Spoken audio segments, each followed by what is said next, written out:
श्री गुरुवे नमः। श्राद्धा सरसविहारिणे नमः। श्री शुक श्याम चरणदासो जयति। श्री सरस निकुंज पीठाधीश्वर आचार्य श्री श्री अलबेली माधुरी शरण जी महाराज जी के श्री चरण कमलों में दंडवत प्रणाम। जय जय श्री राधे श्याम।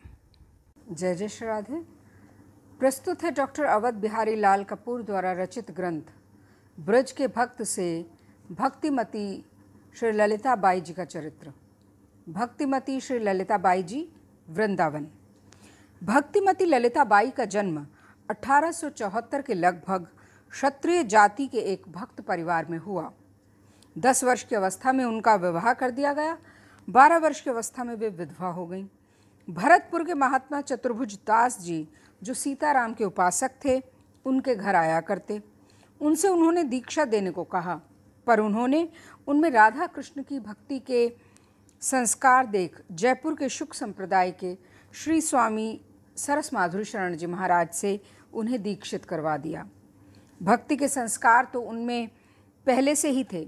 वैधव्य के पश्चात उनका मन संसार से एकदम हटकर प्रभु के भवतापहारी अनंत कोटि चंद्रमाओं के समान सुशीतल चरणार विंद में जा लगा। वे हर समय एकांत में उन्हीं का चिंतन करती, उन्हीं का प्रेमाश्रों से प्रक्षालन करती और उन्हीं का भाव पुष्पों से पूजन करती। घर के लोगों का संग भी उतना ही करती जितना नितांत आवश्यक होता।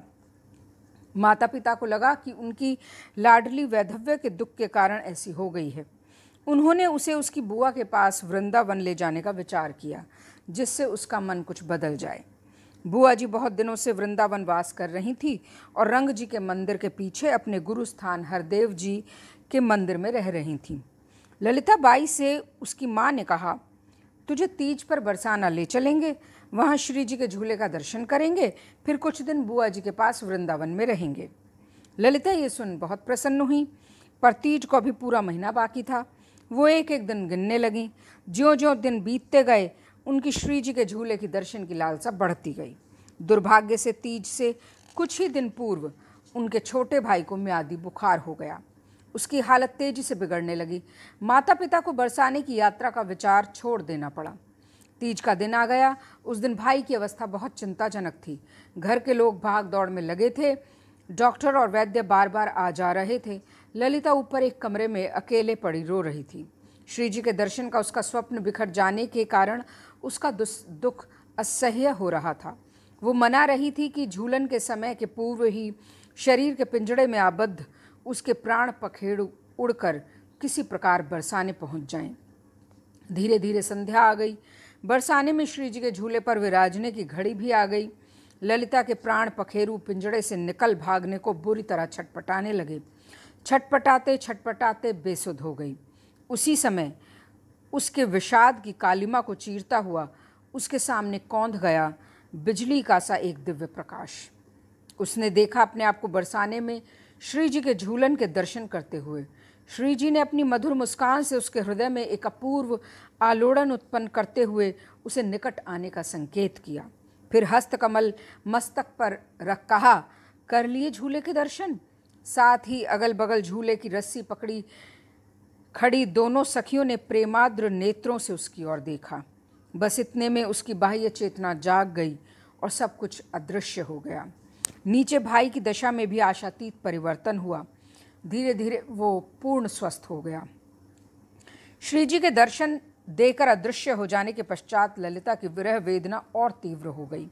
वो बरसाने जाकर श्री जी की सेवा में रहने का आग्रह करने लगी, पर इतनी छोटी अवस्था में माता पिता उसके आग्रह को कैसे स्वीकार कर लेते। उन्होंने किसी प्रकार उसे बुआ जी के पास वृंदावन में रहकर भजन करने को राजी कर लिया। ललिताबाई 12 वर्ष की अवस्था में वृंदावन चली गईं और बुआ जी के संरक्षण में रहकर भजन करने लगीं। बुआ जी के धाम पधारने के पश्चात प्रौढ़ावस्था में वे बरसाने गई। 11 वर्ष तक वहाँ अखंड वास कर श्री जी की फूल श्रृंगार सेवा करती रही। वे दूर दूर जाकर जहाँ तहाँ से फूल चुन लाती और श्री जी के लिए फूलों के आभूषण तैयार करती। एक बार फूल चुनने में देर हो गई, आभूषण समय से तैयार हो न सके। वे मंदिर के बाहर बैठी श्रृंगार बना रही थी। उसी समय एक सखी उनके निकट आकर बोली, बहुत देर हो रही है, अभी तक लाडली का श्रृंगार नहीं बना, और जो श्रृंगार बन पाया था उसकी डलिया उठाकर वो ले गईं। ललिताबाई भौचक्की सी उसकी रूप माधुरी और दिव्य वेशभूषा देखती रह गईं। वो 2-4 कदम आगे जाके अदृश्य हो गईं। ललिता जी भरतपुर के महात्मा चतुर्भुजदास जी से बहुत प्रभावित थे। वे उनके प्रति गुरुभाव रखती, पर सरसमाधुरी जी द्वारा बताई रीति के अनुसार ही सखी भाव से चिंतन करती। जयपुर में उनके द्वारा आयोजित श्री सुखदेव जी महाराज और शुक संप्रदाय के आचार्य श्री चरणदास जी महाराज आदि के उत्सवों में सम्मिलित हुआ करती। ललित माधुरी के नाम से वे पद रचना भी करती। उनका एक बधाई का पद जो उन्होंने श्री सरसमाधुरी जी के जन्म दिवस पर लिखा था इस प्रकार है। आज बधाई को दिन्नी को, प्रगटी सरस माधुरी सुख निधि, सब रसिकन को टीको। स्वयं स्वरूप श्याम श्यामा को, लीनो जन्म अली को। मंगल साज सजे सब अलिगन, भयो भाव तो जी को। जग के जीव उदाहरण कारण, म्योट्यो दोष कली को।